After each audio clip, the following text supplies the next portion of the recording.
नमस्कार और आज के डीप डाइव में आपका स्वागत है। आज हम एक बहुत ही कह सकते हैं अनोखी और महत्वाकांक्षी वैश्विक वित्तीय प्रणाली के प्रस्ताव पर बात कर रहे हैं। हाँ, इसका नाम है मंजूमात अल आलमीन अल मालिया, मतलब विश्व वित्तीय प्रणाली। बिल्कुल।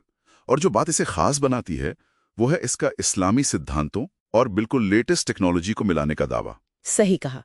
हमारी जानकारी का जो बेस है वो अल्जीरिया के एक इंडिपेंडेंट रिसर्चर है, अब्द अल कादिर हशना, उनके डॉक्यूमेंट्स हैं और ये हाल ही में अपडेट हुए हैं 17 जुलाई 2025 को। तो आज हमारा मिशन है इस क्रांतिकारी विचार को समझना, ये कैसे काम करने का दावा करता है और इसके क्या नतीजे हो सकते हैं दुनिया की अर्थव्यवस्था और समाज के लिए। ये प्रस्ताव कहता है कि ये ग्लोबल आर्थिक समस्याओं, खासकर महंगाई मतलब इन्फ्लेशन और ब्याज जिसे रिबा कहते हैं, उसका जड़ से इलाज है, एक हुलूल जदरिया जैसा हो कहते हैं। चलिए तो फिर शुरू करते हैं। सबसे पहले इसकी करेंसी ही काफी अलग है, डिजिटल गोल्ड ग्राम करेंसी। सुनने में ही कुछ नया लगता है। हाँ, है ना।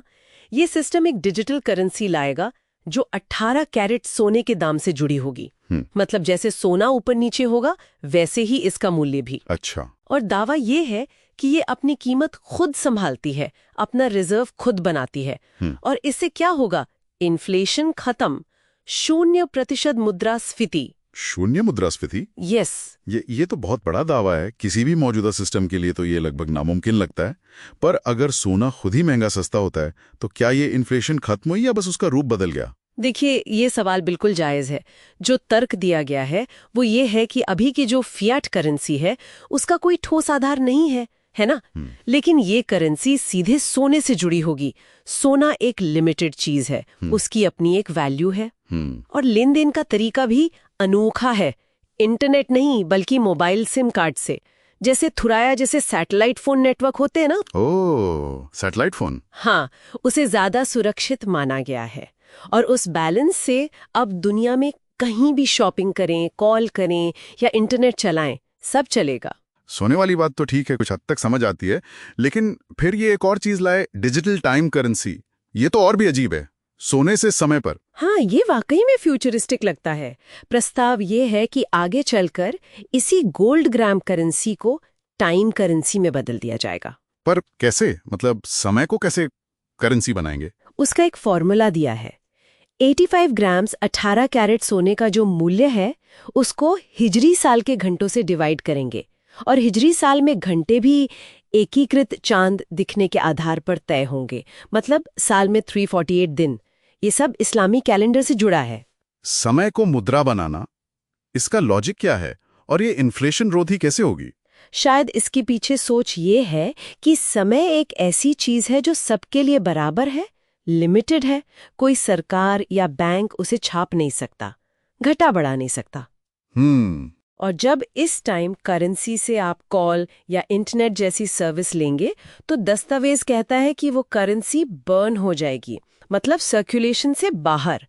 तो मात्रा कंट्रोल में रहेगी और इन्फ्लेशन नहीं होगा। दिलचस्प है। और इसमें इस्लामी सिद्धांतों का भी जिक्र बार बार आ रहा है, ज़कात, रिबा। बिल्कुल। ये सिस्टम ज़कात, जो एक अनिवार्य इस्लामी दान है, उसे ऑटोमेटिकली और तुरंत बांटने की बात करता है। लक्ष्य है गरीबी मिटाना। ऑटोमेटिक? हाँ, ऑटोमेटिक। और साथ ही ब्याज यानी रिबा, उसे पूरी तरह खत्म करना, 0% रिबा। ये इस्लामी फाइनेंस का एक बहुत बड़ा सिद्धांत है। और समाज में बराबरी लाने, अमीरी गरीबी का फासला कम करने के लिए भी कुछ सोचा गया है। हाँ, एक यूनिफाइड सैलरी स्केल का प्रस्ताव है जो सोने के दाम से जुड़ा होगा। मैक्सिमम सैलरी 85 ग्राम सोने के बराबर, ताकि आय का अंतर कम हो। अच्छा। और एक चीज और है, तत्काल रिटायरमेंट का ऑप्शन।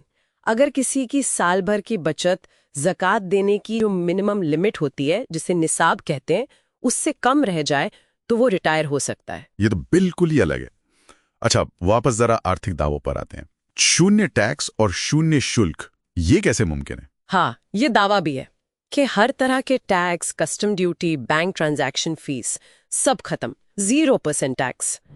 अब जाहिर है सवाल उठता है कि सरकारें चलेंगी कैसे, रेवेन्यू कहाँ से आएगा? वही तो। साथ ही नागरिकों के प्रोजेक्ट्स के लिए 100% फाइनेंसिंग का वादा है, वो भी मुरब्बा सिस्टम से। ये एक तरह का इस्लामिक फाइनेंसिंग है जहां कॉस्ट और प्रॉफिट पहले तय होता है। इसमें 51% बैंक का और 49% ग्राहक का हिस्सा होगा। और ये सब मैनेज कैसे होगा? टेक्नोलॉजी का क्या रोल है? बहुत बड़ा रोल है। आर्टिफिशियल इंटेलिजेंस मतलब AI का इस्तेमाल होगा पैसे बांटने और अकाउंट्स मैनेज करने में। AI? बायोमेट्रिक्स का इस्तेमाल होगा। फिंगरप्रिंट, आंख की पुतली, चेहरा, आवाज, खून, यहाँ तक कि चलने का अंदाज मतलब चाल, उसका भी जिक्र है। कमाल है। तो ये सिर्फ एक करेंसी सिस्टम नहीं, ये तो पूरी दुनिया के लिए एक अलग ही आर्थिक मॉडल बनाने की बात हो रही है। इसे बेचना या लागू कैसे चाहते हैं ये लोग? देखिए, इसके जो इंटेलेक्चुअल प्रॉपर्टी राइट्स हैं मतलब IP, वो बेचने या लीज पर देने के लिए उपलब्ध है। और पता है इसकी वैल्यू पूरे सिस्टम की 1 ट्रिलियन यूरो बताई गई है। 1 ट्रिलियन यूरो? हाँ, लेकिन पेमेंट के लिए फ्लेक्सिबिलिटी भी है। जैसे सालाना कमाई का 2.5% डाउन पेमेंट देकर शुरू कर सकते हैं। और क्या किसी देश को खास तौर पर इसे अपनाने के लिए कहा गया है? हाँ, दस्तावेज में सीधे सीधे कतर को कहा गया है।